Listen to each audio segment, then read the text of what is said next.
Muy buenos días, muy buenas tardes, muy buenas noches. Estés donde estés, querido oyente, deseo que la bendición divina esté contigo.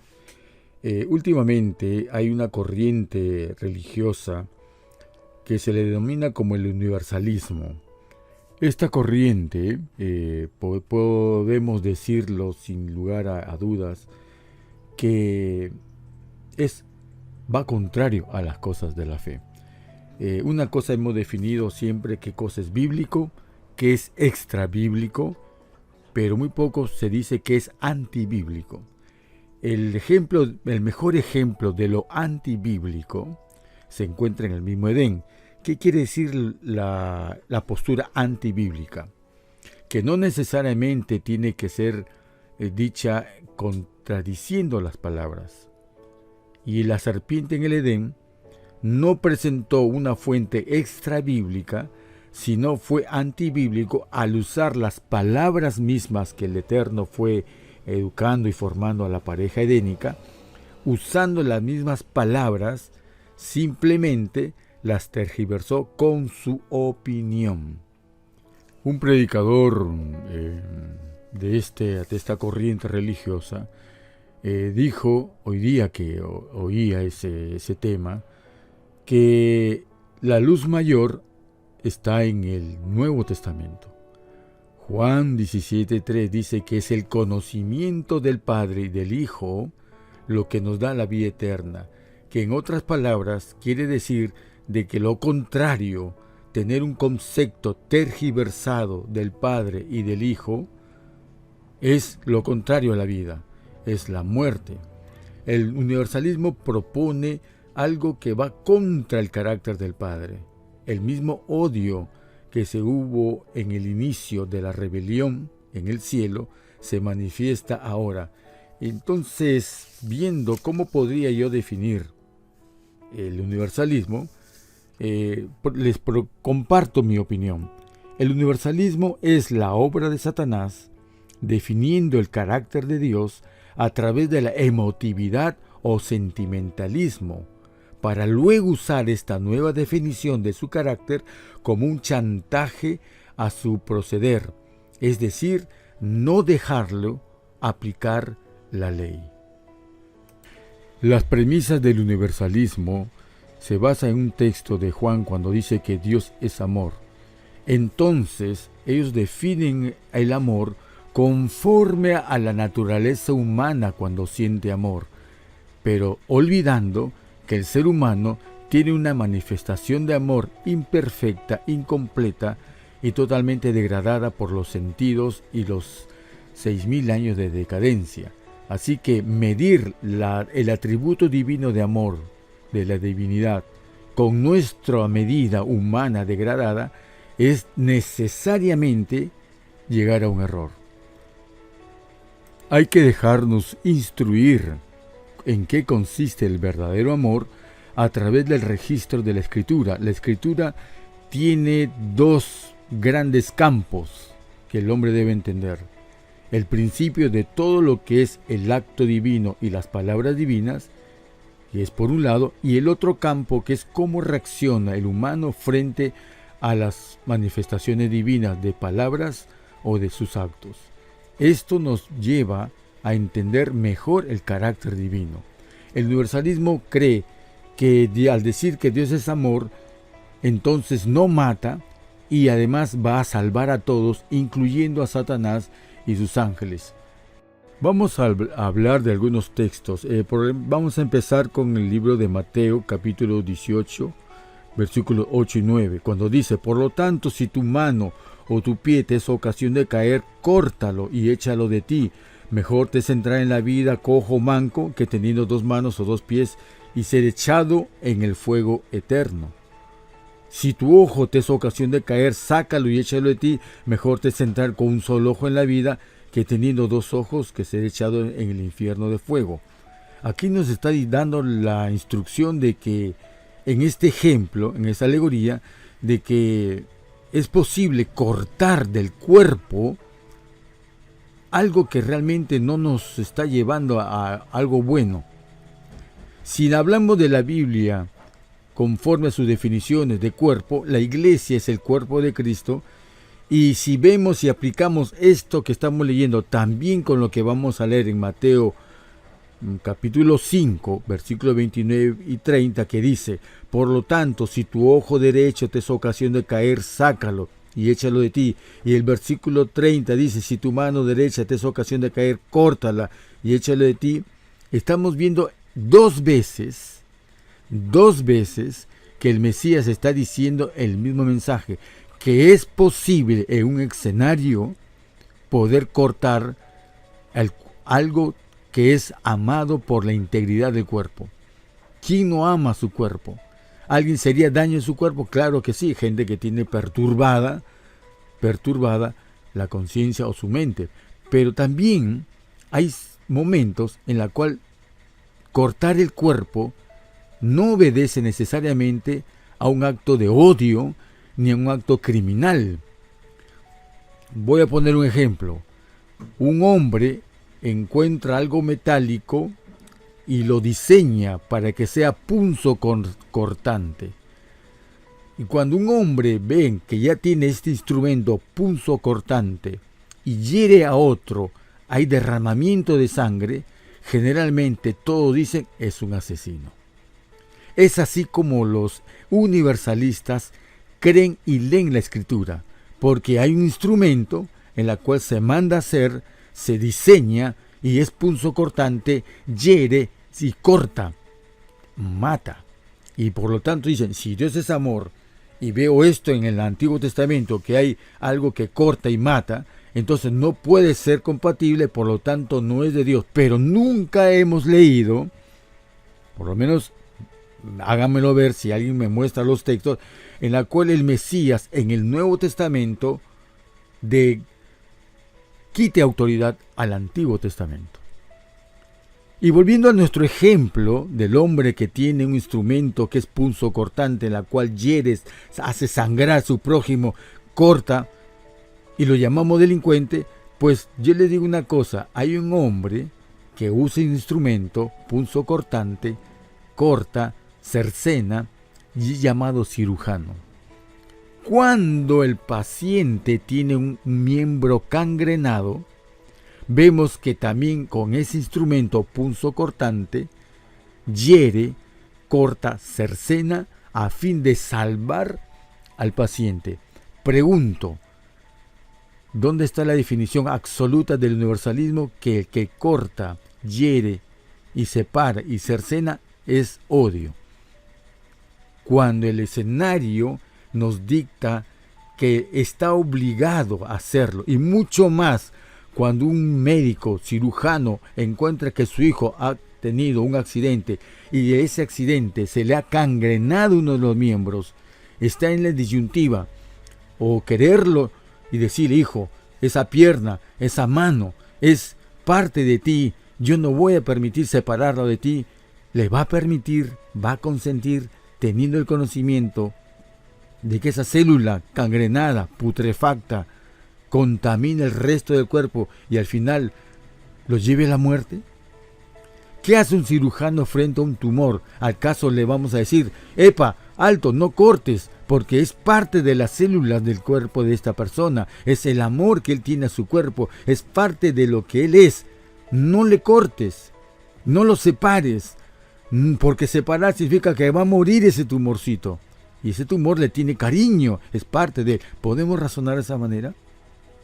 Y es así como están razonando nuestros amigos y hermanos del universalismo. Y nos hacemos una pregunta, ¿no? ¿Por qué el universalismo y los que creen en él prosperan y creen tener la verdad? Simplemente por malas definiciones. Por malas definiciones. Hemos visto en el ejemplo anterior de que si un hombre le dicen que tiene un instrumento en el cual hace sangrar a su prójimo, y ellos dicen necesariamente es un criminal, pero hemos visto que no. Estamos viendo dos veces que el Mesías ha dicho de que si tu ojo o tu mano te es ocasión de caer, córtalo y déjalo, abandónalo. Pero es preferible entrar mutilado que estar totalmente perdido. Ese cuerpo somos cada uno de nosotros. que tiene algo malo que tiene que ser retirado de nosotros a fin de vivir. Pero también se aplica en el cuerpo íntegro de la iglesia. Si hay algo malo, Él es el cirujano que, teniendo el poder de recuperar y devolver la salud, como lo vamos a ver al final de este tema, Él depende de una condición para que se pueda tener la integridad. Pero si no se cumple esa condición y se mantiene un miembro putrefacto y gangrenado, debe ser cortado.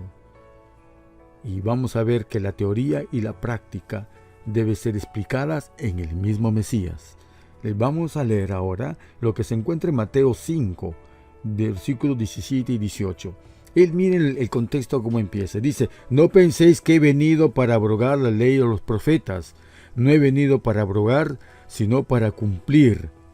Porque de cierto os digo que hasta que pasen el cielo y la tierra, ni una jota, ni una tilde pasará de la ley hasta que todo se haya cumplido. Esta ley que él se refiere es el Antiguo Testamento. Entonces, ¿cómo puede decir un predicador del universalismo que la luz mayor está en el Nuevo Testamento, como diciendo que la ley está mal aplicada porque no proviene de Dios? Que de Dios no puede provenir esta ley, y vamos a seguir leyendo. Ahora le hemos visto el contexto, ahora vamos a ver la teoría y la práctica juntas en un ejemplo. En Juan capítulo 8, versículo 3 hasta el 10, habla de la mujer adúltera. Y dice: entonces los escribas y los fariseos le trajeron una mujer sorprendida en adulterio, un pecado innegable, y poniéndola en medio, le dijeron: maestro, esta mujer ha sido sorprendida en el acto mismo del adulterio. Y en la ley que nos mandó Moisés a apedrear a tales mujeres debe cumplirse. Tú pues, ¿qué dices? ¿Qué mejor oportunidad que si estaba equivocado el Antiguo Testamento, mostrando un Dios vengativo, que odia y que quiere? ¿Qué mejor oportunidad para decir él: epa, muchachos, lo que ustedes han leído está tergiversado por los escribas. Él no es el Dios que se está revelando. Pero al contrario, hemos leído que en Mateo 5 que Él no ha venido a abrogar la ley. Porque la ley, el problema no está en la ley. Sigo leyendo lo que dice el versículo 6 de Juan 8. Mas esto le decían tentándole, para poder acusarle. Pero el Mesías, inclinado hacia el suelo, escribía en la tierra con el dedo. Y como insistieran en preguntarle, o sea, cargosos, insistentes, reiterativos, para poder acusarle, dice: insistió, él se enderezó y les dijo: el que de vosotros esté sin pecado, sea el primero en arrojar la piedra contra ella. E inclinándose de nuevo hacia el suelo, siguió escribiendo en la tierra. Pero ellos, al oír esto, acusados por su conciencia, salían uno a uno, comenzando desde los más viejos hasta los postreros, y quedó solamente el Mesías y la mujer que estaba en el medio. Enderezándose entonces él, y no viendo a nadie sino a la mujer, le dijo: mujer, ¿dónde están los que te acusaban? Ninguno te condenó. ¿Qué lección encontramos de este ejemplo? Encontramos de que aquí se aplica que la ley está unida a la misericordia, y esto es el Evangelio, no como dicen los universalistas, que la misericordia y el amor de Dios se manifiesta en omitir la ley. Y vamos a explicar acerca de lo que ellos hablan de los ejemplos de el hijo pródigo y de las parábolas, en la cual ellos sustentan de que Dios va a salvar a todos, y toda esa confusión que tienen por una mala definición. ¿Qué vemos en este ejemplo, que es la teoría y la práctica juntas? Vemos de que los judíos eran celosos y habían encontrado que realmente habían violado el séptimo mandamiento, que es: no adulterarás. Los universalistas dicen de que la ley de Dios no es tan importante como la misericordia. Pero vamos a leer en este ejemplo, como repito, de teoría y práctica, si es cierto lo que dicen o no.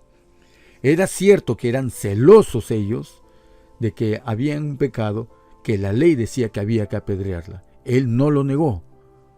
Él no dijo eso no se puede hacer, eso es falso.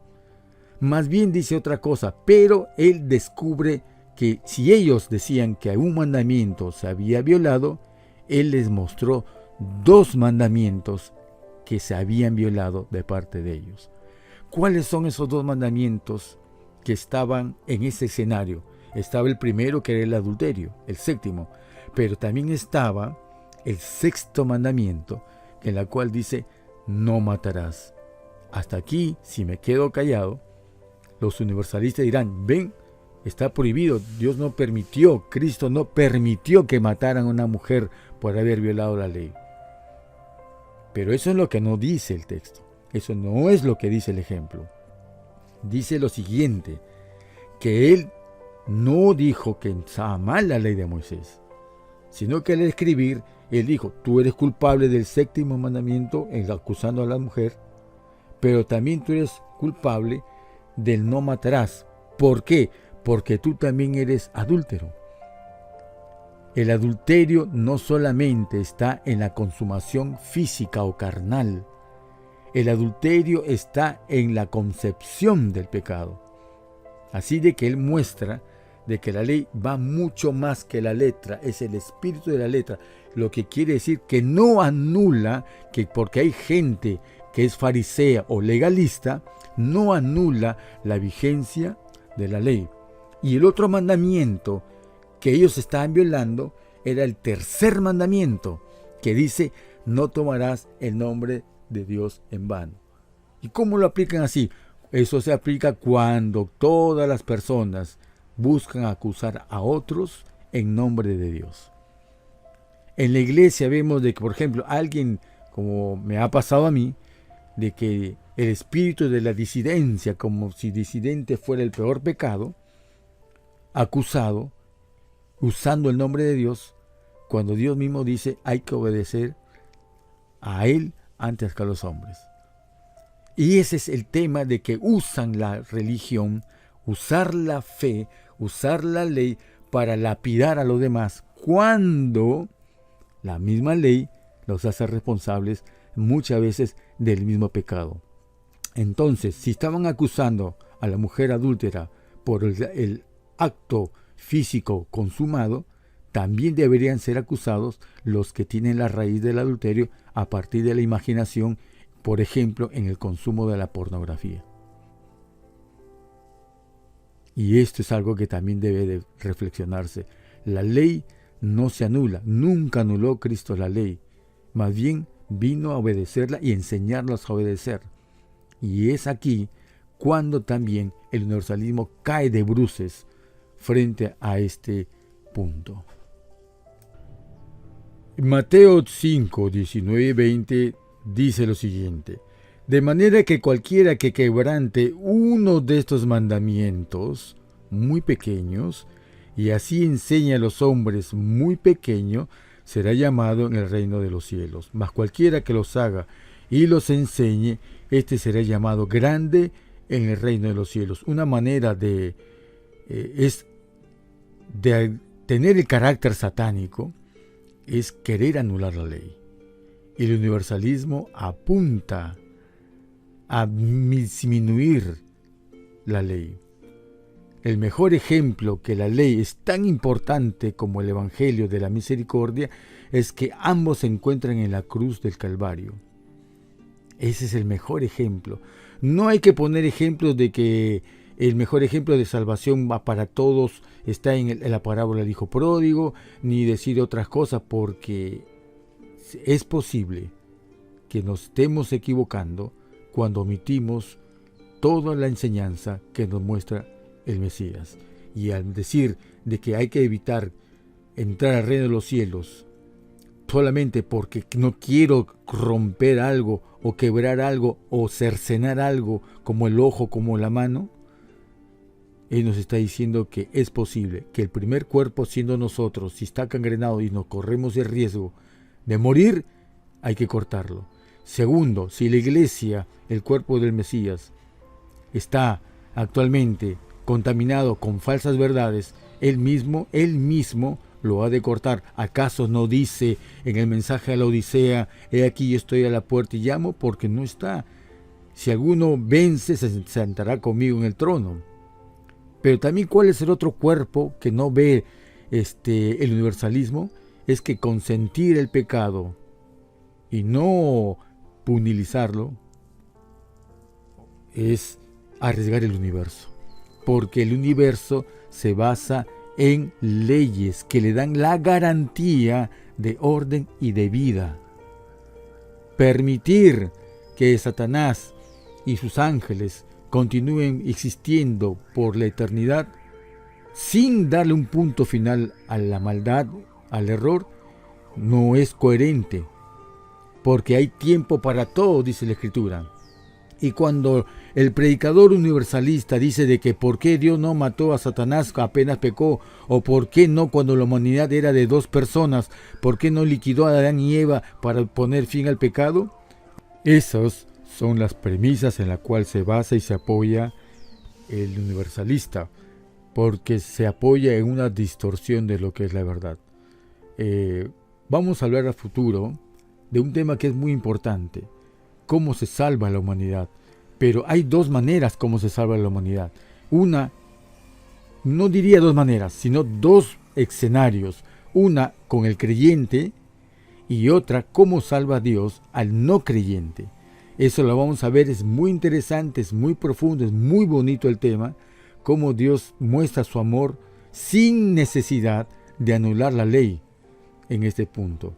Bien, vamos a concluir recordando un ejemplo que también es teoría y práctica en cuanto a la ley y la misericordia divina en el paralítico de Betesda. Leámoslo en el libro de Juan, cuando él dice de que el Mesías estaba luego de la fiesta que había en Jerusalén.